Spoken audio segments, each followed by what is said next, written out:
My name is Kelsey Eccles, and I'm an Urban Conservation Communications Manager with the Conservation Fund's Parks with Purpose program. In this interview, I sat with Celeste Lomax at the Urban Food Forest at Browns Mill in Atlanta, Georgia, to talk about the positive impact that this park has had on the local community. Listen to learn more about how our innovative approach to conservation has supported Celeste address food access issues in her community. Browns Mill is only a few miles south of downtown Atlanta. Can you tell our audience more about the area? The Browns Mill area has a lot of history. A lot of people in this area have been here for about 40 or more years. So it's a high senior community. But we do have a mixture of generations here in this community right now. So it's changing right before our eyes. Can you explain what a food forest is and why it's important for this community?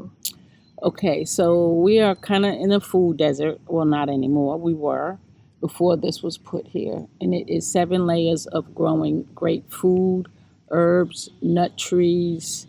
It's a 7 layer of a forest that grows a medicinal herb, vegetable, or fruit.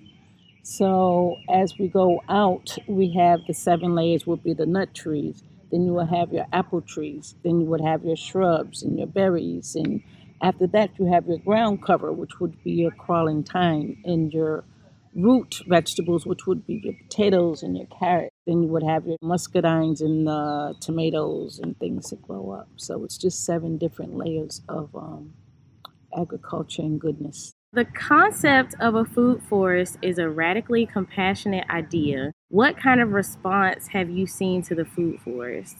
The response is changing because at first they were like, well, we're not getting food, access to the food.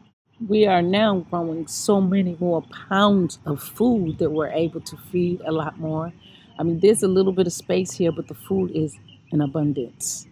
I do a food drive on Fridays where we deliver 50 boxes to those that are touching the Brownsville Urban Food Forest. We harvest the food, we put it inside the box. That way we know that the people in the community is actually benefiting from the fruits and vegetables and everything that's grown here for them. So, to that point, similarly, how has the community been involved and stayed involved over the years? Could you talk about some of the opportunities for volunteers? So every Wednesday we have volunteers that come out from 9 to 1 and they volunteer.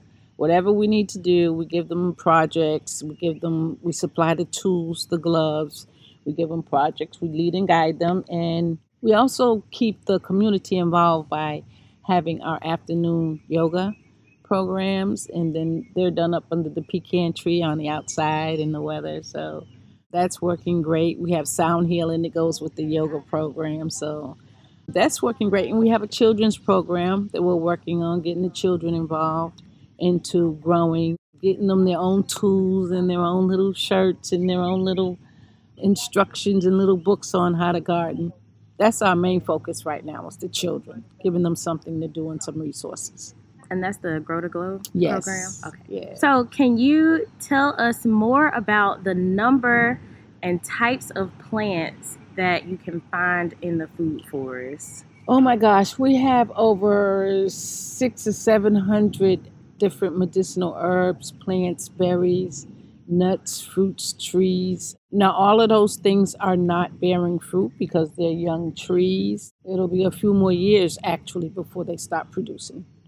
So it'll be a while for that. But we do have the herbs and the food and the vegetables. That is definitely producing, and it's producing more and more each year. So we're Good. proud about that.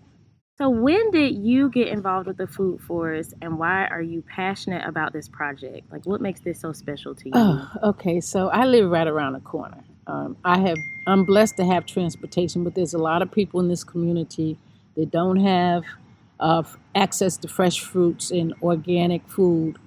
Even when you go to the store, which is they either have to catch an Uber or a bus, and the food is still not healthy when you get there and purchase it because of the pesticides and the chemicals. So just knowing that this place is here and getting people to trying to eat more healthier is also part of the plan. You can't just put food here and don't teach people how to cook it or let them taste how good different types of foods are. Actually, you have everything you need right here in this food forest. With the nuts and the trees and the berries and the potatoes, we have the starch, we have the beans, we have everything right here. We don't even have to go to the store right now.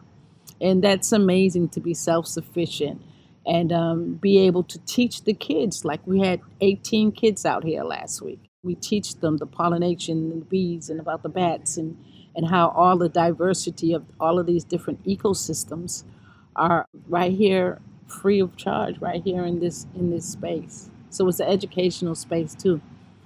And a holistic health and wellness healing place where we do aromatherapy and we run our hands through the herbs and we take a deep breath and blow out. Walk through the forest and do some forest bathing.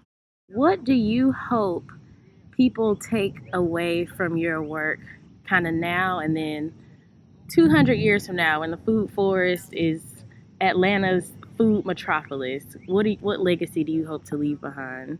To know that there is no I in team and that it takes a village to make this happen. And to know that this is so much more than just food, even though that's what everyone focuses on, which is a powerful thing.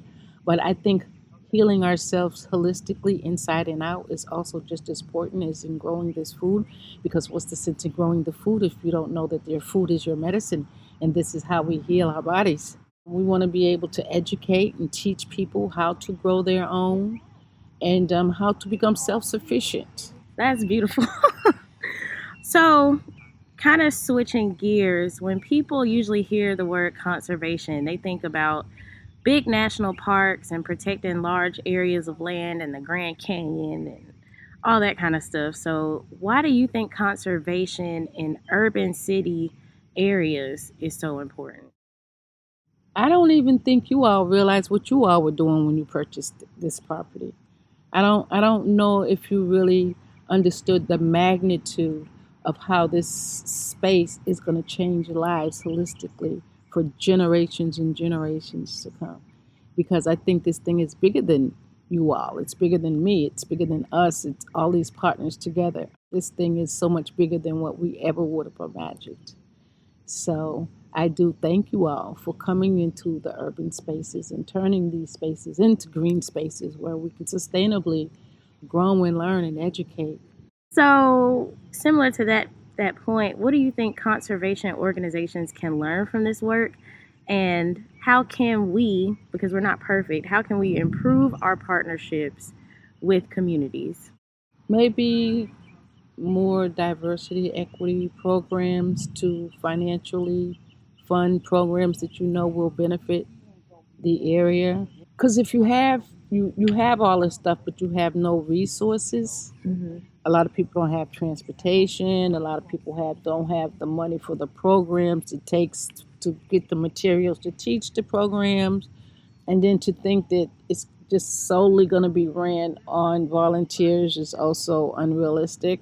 So there's some things that we're still working out that we're learning by trial and error because this is the model in the first one, right? So we're learning a lot of things. We're learning to make sure you have an irrigation system before you start growing, that's for sure, Yeah. because that's how I ended up here.